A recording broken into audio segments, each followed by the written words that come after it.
Chapter 29. Safe back home again, and goodbye.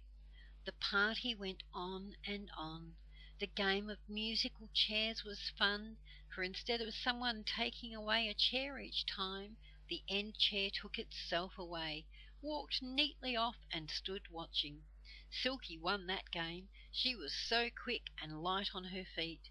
A big box of chocolates came flying down through the air to her when she sat down on the very last chair and pushed Moonface away. She was delighted. "Let's all have one," she said, and undid the box at once. Whilst they were eating, they saw a most astonishing sight. "Look," said Moonface, almost swallowing his chocolate in astonishment. "What's this coming?" Everyone looked.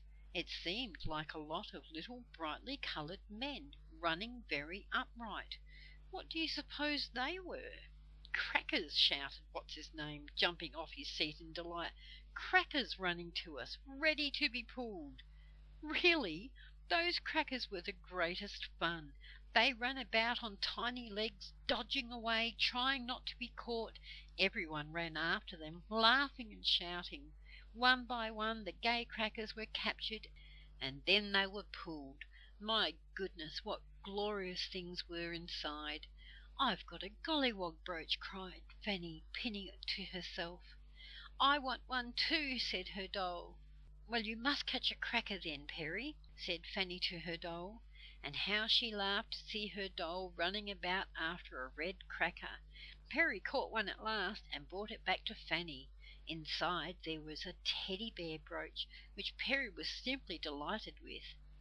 Joe found a silver whistle in his cracker. It whistled like a blackbird. Joe was very proud of it. Moonface found a squeaker that squeaked like a cat meowing, and made the old saucepan man go hunting for cats all the time. Naughty Moonface! He pressed his squeaker behind the saucepan man and laughed till he cried to hear him calling, "Puss, puss, puss, puss," and looking under tables and chairs. Silky's clock wanted a cracker too, so it ran after one and trod on one to catch it. It held it with its foot and pulled it with Silky. What do you suppose was in it? A tiny tin of polish with a duster wrapped around it. "Just the thing to clean you with," said Silky in delight. The clock was very pleased. It struck 22 times without stopping, much to the walking doll's astonishment. They played hide and seek, and immediately the most exciting bushes and trees sprang up everywhere to hide behind. Really, the birthday land was the most exciting country to be in. Then they played "Here We Come Gathering Nuts in May," and 2 big nut trees grew behind them full of nuts, and a long hedge white with sweet-scented may. It made the game seem very real.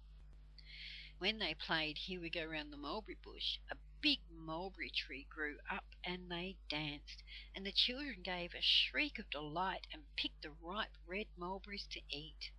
You never knew what was going to happen next, but you might be sure it was something exciting. Then they thought they would have races, and hey presto, they saw a crowd of small motor cars running up, all ready to be raced. In got everyone, choosing the car they liked best. There was even a tiny one for Perry the doll, and an extra one for Silky's clock, who joined in the fun and ding-donged merrily all the time. The old saucepan man won the race, though he dropped a few saucepans on the way. Moonface handed him a box of sweets that had appeared for the winner. "You've won," he said. "Run," said the saucepan man. "All right, I'll run." And he ran and ran, just to show how fast he could run when he wanted to. What a noise he made, with his kettles and saucepans clattering all around him.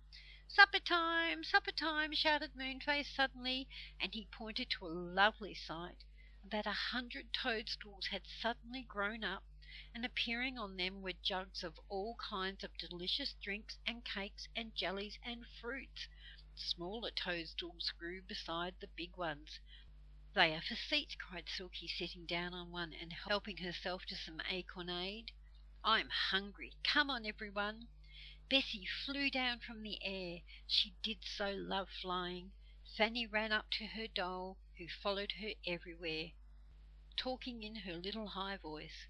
Joe galloped up on his pony. Everyone was very happy. It began to get dark, but nobody minded, because big lanterns suddenly shone out everywhere in the trees and bushes as they sat and ate. There came a loud bang, bang, bang.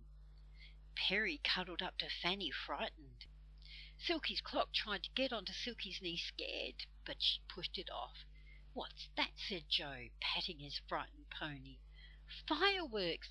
Fireworks!" shouted the angry pixie in delight. "Look! Look!" And there in front of them were the fireworks, setting themselves off beautifully. Rockets flew high and sizzled down in coloured stars. Catherine wheels whizzed round and round, squibs jumped and banged, golden feathers poured down like fountains. Really, it was glorious to watch.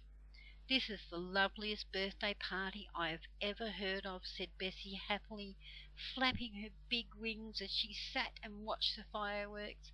"Lovely things to eat, wishes that come true, most exciting games, glorious crackers, and now fireworks." "We have to go home at midnight," said Moonface, pushing away Silky's clock, which was trying to sit on his toadstool with him. "How shall we know when it's midnight?" asked Fanny, thinking that really it was quite time her doll went to bed. They knew all right, because when midnight came, Silky's clock stood up straight and struck loudly 12 times.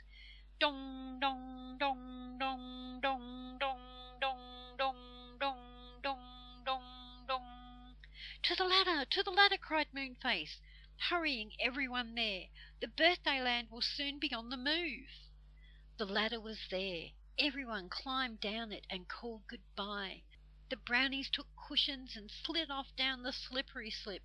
Mr. Whiskers got his beard caught round the legs of Moonface's sofa and nearly took that with him down the slide. Moonface just stopped it in time and unwound his beard. "What about my pony?" asked Joe anxiously. "Do you suppose he will mind sliding down, Moonface?" "Well, he can't climb down the tree, and he certainly wouldn't like going down in a washing basket," said Moonface.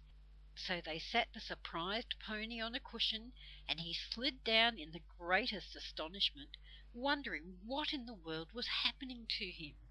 Fanny slid down with her sleepy doll on her knee.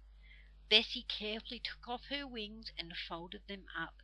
She didn't mean to have them spoilt. She wanted to use them every day. She was very proud of them. The pony arrived on the cushion of moss quite safely. Joe mounted him. It was dark in the wood, but the moon was just rising, and they would be able to see their way home quite well.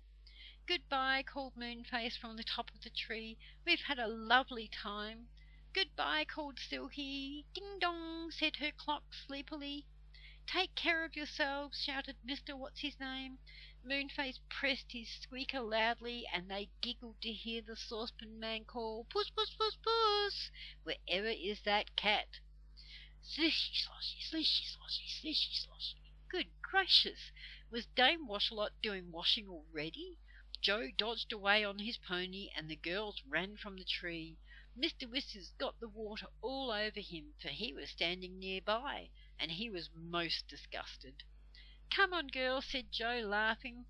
"We really must get home. We shall never wake up in the morning." So they went home once more, through the enchanted wood, with the moon shining pale and cold between the trees. "Wish, wish, wish, wish, wish, wish, wish," whispered the leaves. Joe put his pony into the field outside the cottage. Fanny undressed Perry and put her into her doll's bed. Bessie put her wings carefully into a drawer. They all undressed and got sleepily into bed. "Good night," they said. "What a lovely day it's been. We are lucky to live near the enchanted wood." They were, weren't they? Perhaps they will have more adventures one day, but now we must say goodbye to them, and leave them fast asleep, dreaming of the land of birthdays and all the lovely things that happened there. This is the end of the Enchanted Wood.